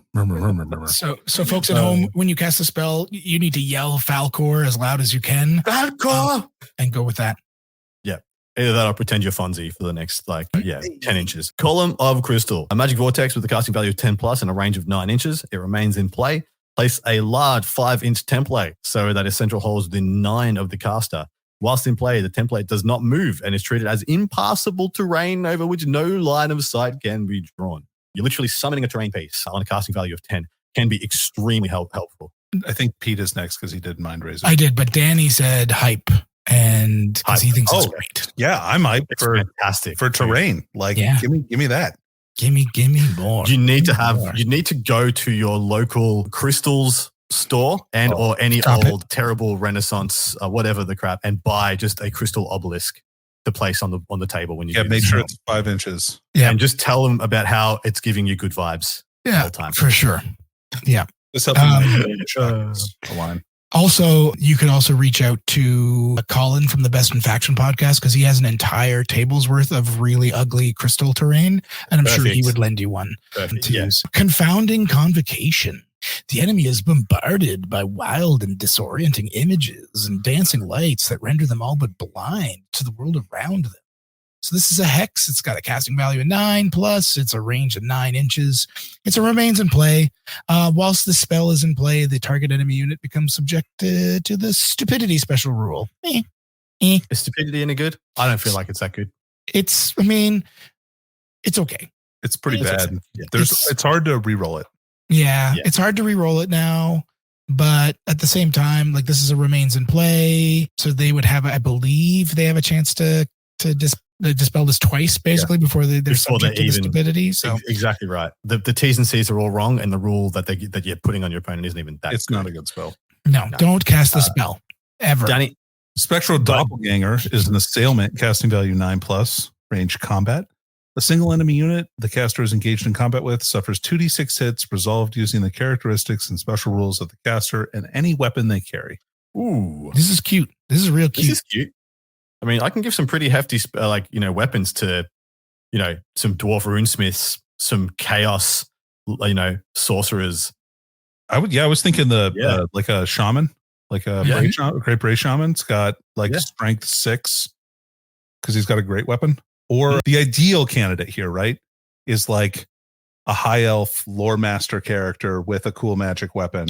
Oh no, you know what's great? Just a second. Everybody calm down. Or Damp Lord? I need to read something. Okay. Because goblins can take illusion magic, can't they? Yes. Let me double check this, guys. We're not cutting this out in post. I'm looking up something. This is live. This is live. The rules. I'm going to do the last spell and we'll come back to you, Pete. Yeah. Miasmic Mirage is a hex with a casting value of 11. 11. Jeez. The highest we've heard so far. Is a range of 15. Until the start of your next turn subphase, the target enemy unit suffers a -2 modifier to its movement characteristic to a minimum of 1 and cannot march or charge. If this spell is cast, the effect of any other hex previously cast is immediately expire. So 11 to cast, so that is a 7 if you have a level 4. And you literally just shut down a unit, just like you do nothing. You do nothing relevant. You can't march. And, even if you are cavalry, the average cavalry move is 8. So you're down to 6, can't march, can't charge. You just literally Big stumble forward a little. This is huge. Amazing spell. Peter, what's your nonsense? Oh, I wanted to look at the Wallop as one hit wonder, but it can only go on a Night Goblin boss, not a Night Goblin Shaman. Because to me, I was like, take a Night Goblin Shaman, give him that, and then you get 2d6 strength 10 AP3 hits. Would have been wild, and I would have been so excited by that, but unfortunately, not legal. So let's move on. And there was much rejoicing, though, right? Yeah, Demon Princes. Yep. That's probably pretty good, especially if you give them a good magic weapon, like the rune sword or something. Yep. No saves allowed, and just swing 2d6. No saves allowed. Smacks into them. Yeah, seems good. I haven't looked at VC, but I'm assuming the Vamp Lord gets a bit of goodness out of this. I'm sure they're going to get illusion. Yeah. I mean, I can tell you, but yeah, I could see it. Like if you want to pay the extra points to make your Vamp Lord a good wizard, How do we feel about the tree as a whole, Danny? I think this is a great tree. Actually, okay, so secretly, this is my favorite Tomb King's tree. Yep. Like I really like it for them. I really like the signature spell for them because it allows you to really start stacking the -1 to hit, and it can be a lot of stacks of that kind of roll. And then it also lets you kind of dictate combat, and that's the key right there, right? And there are some bad choices in here. Like most wizards probably don't want Spectral Doppelganger. Correct. Most wizards probably don't want Confounding Convocation. And Shimmering Dragon is situationally very useful, but also not always. It's good on Tomb King specifically because when they fly, they can march, so you can move your characters 20 inches, which is pretty cool. Ooh, yeah. Which is unusual for them. But yeah, you have a lot of cool options here and some good spells to drop for other spells that you might need. If you can make Miasmic Mirage consistent, bro, like if you can get another +1 or +2 to that casting and just make that is just so much control over the game. You just exert so much control. It's spectacular. Yeah. Like my level 4 getting up to +8 on this. Yeah, man. Like pretty easily. Yeah. It is a wildly effective spell. Yeah. Pete, what's your thoughts? I do love illusion. It's I prefer elementalism and high magic more, but like Glittering Robe is incredible. That alone, I love it for like if I have a level 1 or level 2 that can take illusion, that like this is my go-to just because Glittering Robe is so good. And then I can throw that level 1 or 2 into like a flanking unit, just for that little extra buff. There's also some tricksy stuff you can do with a couple armies because, where you're stacking -1s, like Danny said with Tomb Kings, but like everybody has access to Bedazzling Helm. And like there's a couple armies that have other -1 to hit magic items like Wood Elves and Lizardmen. So now you're sitting at like -3 and -4 to hit on some units, or at least some characters in particular. And that can get pretty hilarious where your opponent just can't hit you. Correct. I was actually looking at Glittering Robe as possible, like a tipping point for some Death Star construction, unfortunately, where you take a unit that just has, let's say it's a Phoenix Guard or Swordmasters even is a better example, where they already have a very high weapon skill. You put another character to add additional, to that defensiveness, and then you chuck in Glittering Scales. And then it just it's like being hit on 5s by every other like unit in the game, which just becomes a hellacious, and usually fighting first. And so even if you do get to hit him back, you hit him, you're just taking a huge chunk out of that, clap back. All right. Necromancy is up next. The Dwellers Below. Shout out, boys. Shout out to the Dwellers. Tune in to the Dwellers Below podcast. Lovely gentleman from Australia. This is the. Are you hyping other podcasts on our podcast? We did it last week too. We did it last week as well. Oh, we did it. I love their podcast. We did it for Val and Rob, but that's because their show is really depressing to listen to. Anyway, sorry. That is the square base. That's a square base. At least Dwellers Below is an interesting podcast. I love the Dwellers. Big fans. They were very good to me when I first started playing 8th edition. And they were the first podcast I actually legitimately fell. I'm glad their spell is still in the game, Adam. Me too, even though it's not what it was. So they went from just like their podcast. I'm going to throw some shade. They went from had a lot of power, a lot of relevance to it's a signature spell now. They better clap back. We better get a bit of podcast. Let the podcast wars begin. But no, I love you guys. Thank you so much for coming back. I really appreciate it. And we love you. The signature spell is an assailment with a casting value of 7+, a range of combat. Place a small 3-inch blast template so its central holds directly over the center of a unit the caster is engaged in combat with. Once placed, the template will scatter D3+1. So that's the best kind of scatter we've got so far. Any model, any enemy model whose base lies underneath the template's final position risks being hit, as described on page 95, and suffering a single strength 3 hit with an AP of nothing. Sucks. Okay, hear me out. This generates combat resolution. Ooh, you are correct. Unsucks. It might be cool. It might be cool. Situationally cool. Semi sucks. All right. Yeah, final offer. Semi sucks. Peter, take it away. Deathly cabal from beyond the veil of death. Unquiet spirits gather protectively around the necromancer. Their presence causing the foe to recoil in fear and dread. This is an enchantment. It's got a casting value of 10+. Its range is self until the start of your next until your next start of turn subphase. I'll say it right someday. The caster and any unit they have joined gain a 6+ ward save against any wounds that were caused by non-magical enemy attacks. In addition, while the spell is in play, the affected models gain the Fear special rule. If they already have the Fear special rule, they gain the Terror special rule. Interesting. We might circle back to that one because there's a little bit to unpack. It's a lot going on. It's there. a lot. Unquiet Spirits is a magic missile, casting value 8+, range 15 inches. The target enemy unit takes 3d6 strength 2 hits with no armor save permitted. Fair. God, that is just so much better than the Assailment version of that same spell. I know. Just yeah, okay. Yeah, it's 1d6 better. Yeah. Which is a lot. Spiritual Vortex, Magical Vortex. It is a casting value of 11, which is the highest casting value we've had. This thing must be the greatest thing that ever happened.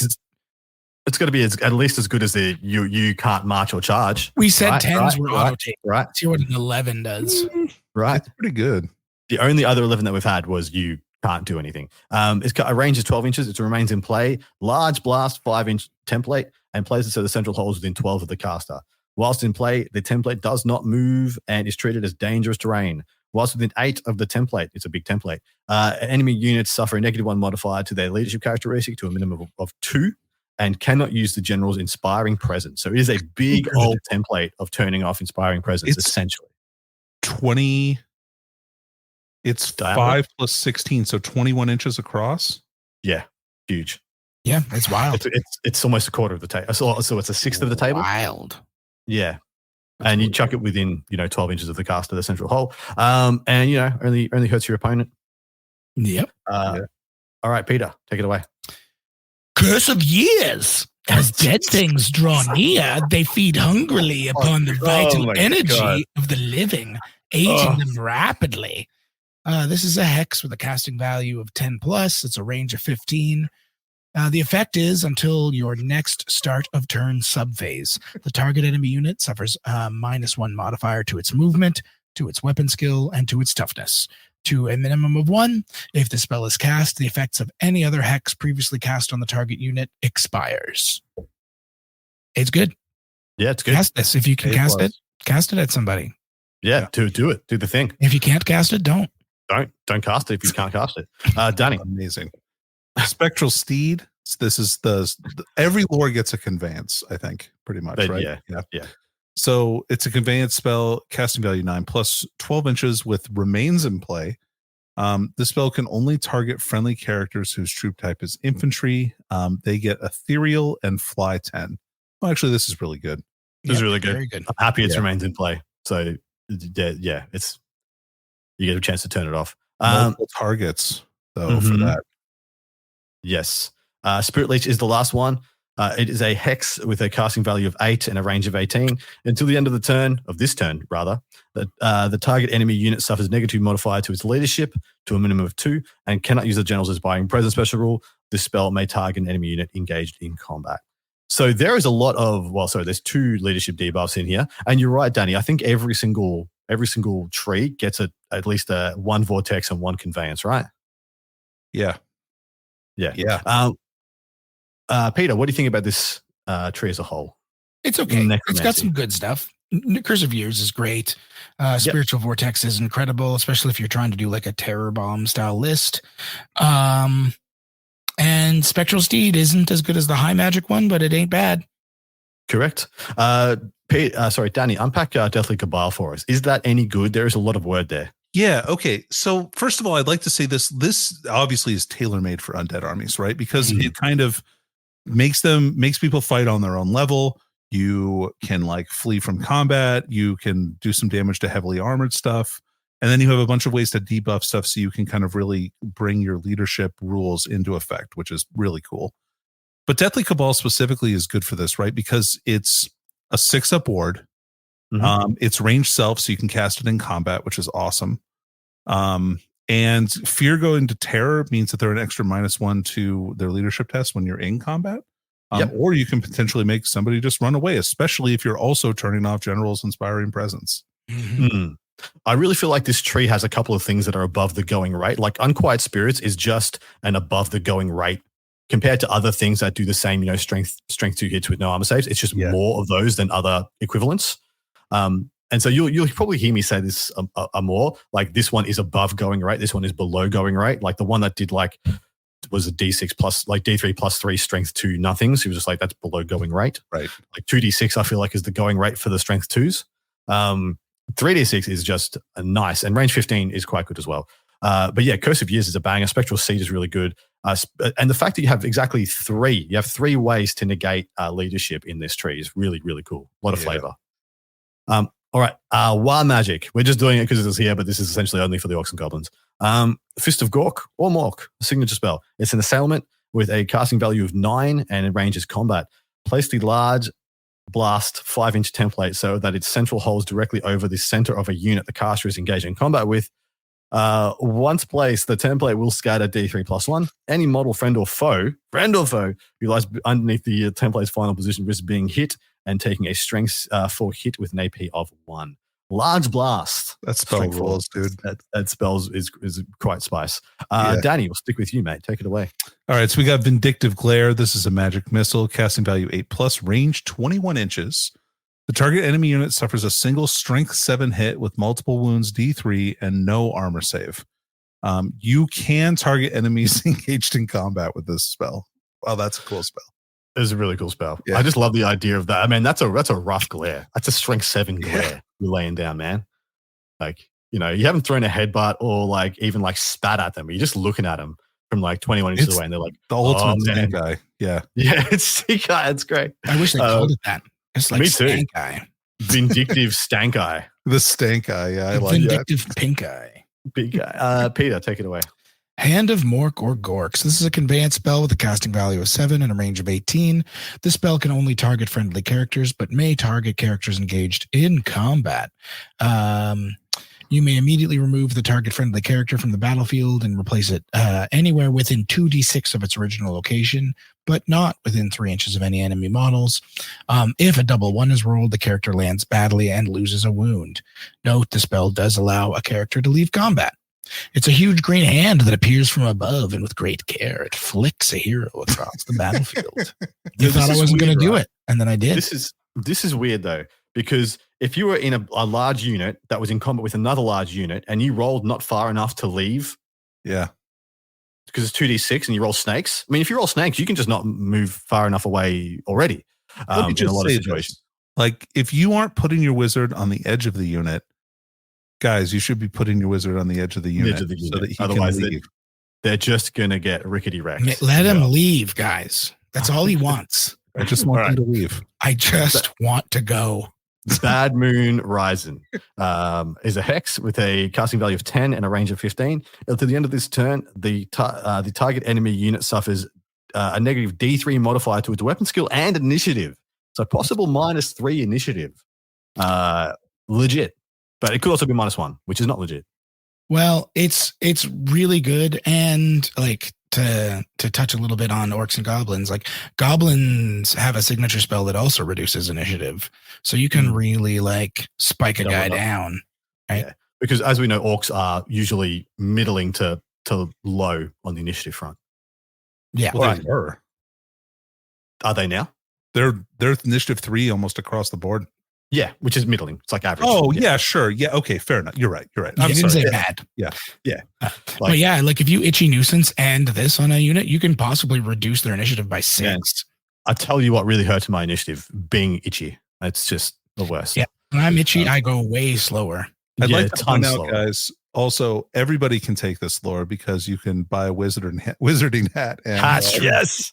That's true. Yes. Guys, what we haven't told you is wizarding hat is the best arcane or best item in the game.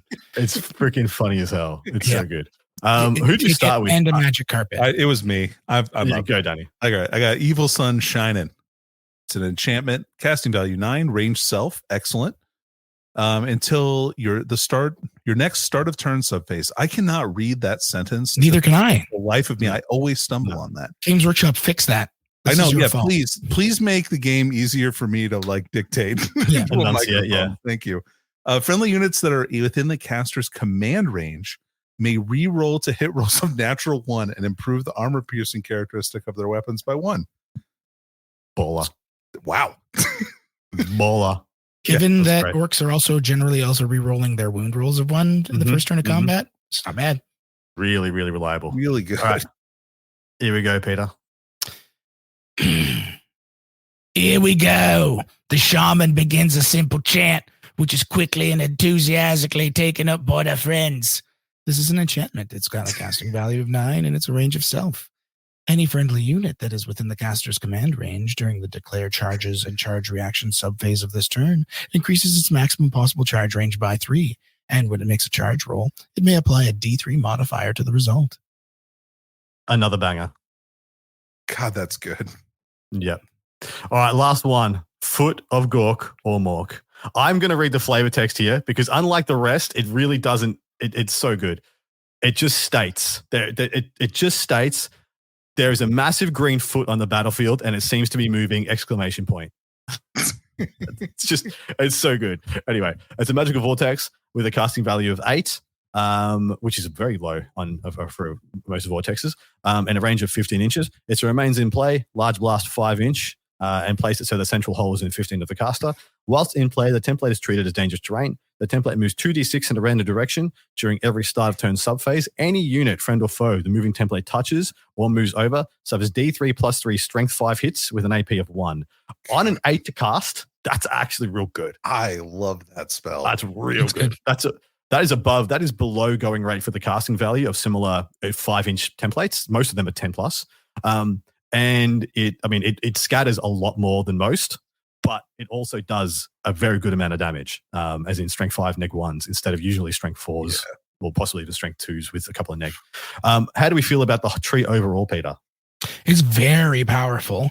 The fact that it's locked to orcs and goblins is probably why they put a little bit of extra juice in this one. But yeah. If I could take this with ogres, sweet Jesus. Oh, they would be cranked. Oh, Danny, how do you feel about Evil Sun Shining and Here We Go on ogres would be so wild, dude. Oh my God. Yeah. Imagine if you had a spell lore and you were a good combat army and you got 2 range self enchantments that were really good. That's all you need to know about this lore. I feel just imagine. It's so good. So fantastic. I'm really happy that Orc's got a really cool lore that's varied and interesting as well. And that's the last one. That's it, guys. It's only been 6 hours. Yeah, it's only been 6.5 hours. Who would have thought when we thought of doing this one that there were so many magic trees? It's like we didn't know or something. It's almost like I started before the show saying we should just do magic and something else, and everyone was like, "Yeah, magic won't take an hour." And now here we are. I was aware Magic would take it out. We were going to do the magic and the strategy phase as it's laid out in the book. And then Peter's like, let's just do the laws at the same time. Let's talk about all the magic at the same time. These people listening to us right now, they're like, these are the 3 funniest men that have ever lived. It's true. That's what they're thinking. They can come after the last hour's entertainment, they can come to no other reasonable conclusion. Yeah. True. Like, seriously, Rodney Dangerfield's dead, so he's out, right? It's really just us now. George Carlin's dead. That's true. All you got is us. Tom Segura, you're going to listen to him? Don't listen to him. No. Lame. He has no hair. Dave Chappelle fell off real hard.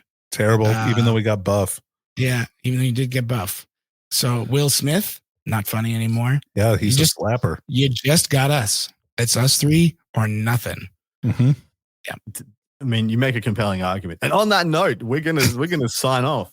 We're gonna have some closing thoughts before we do, though. Danny, how necessary and how heavily should people initially be investing in Magic if they're getting just into their first handful of games? Is this a phase of the game that people need to play to understand? And if they do, how heavily do they go into it? That's a great question.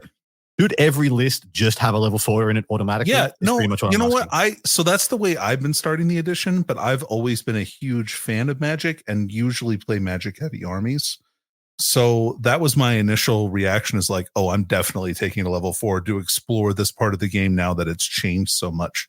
But I've really been enjoying the high level wizard. I've either been running 1 level 4 or like a few level 1s, and then or just another level 4 in my armies in the games that I played. So fair enough. Pete, same question. Yeah, like while Magic has generally not, like I've said in the previous episodes, Magic was kind of one of the things I was bummed about. The more games I play, the more into it I'm getting. It's still not as in depth as it used to be, but there's way more depth than I first thought. The more games I've played, and I would really recommend, especially early going, at least take a level 4. Like there are a couple spells that can really turn a turn, and you want to at least be able to dispel just for that reason alone. But yeah, I've been playing with a lot of casting value 5+ dudes, and kind of fiddling with ways to get around. Soon I plan on trying some close combat only armies just to see how they feel. But I don't think that's a beginner's concept. I think you desperately need at least a level 4. Fair. I can see the case for everything you guys have mentioned. I'm definitely going to be starting with at least a level 4 until I learn otherwise, which is exactly to your points. All right, gentlemen, we are going to sign off. Thank you so much. Hopefully you guys have enjoyed your 1 hour and 50 odd minutes of content. Hopefully it was a good time and you've been enjoying the episode so far. Thank you so very much for joining us. If you haven't signed up on the Patreon and you would like to, please go over to Patreon / That Old World Charm. And yeah, jump into the Discord, have your say in some of the part 2 content we do, and ask some questions, get some lists reviewed, etc., etc. Peter, Danny, thank you very much, boys. Thank you, Adam. Bye-bye. You've been listening to That Old World Charm with those charming chaps, Adam, Danny, and Peter the Falcon. Thanks ever so much. Cheerio.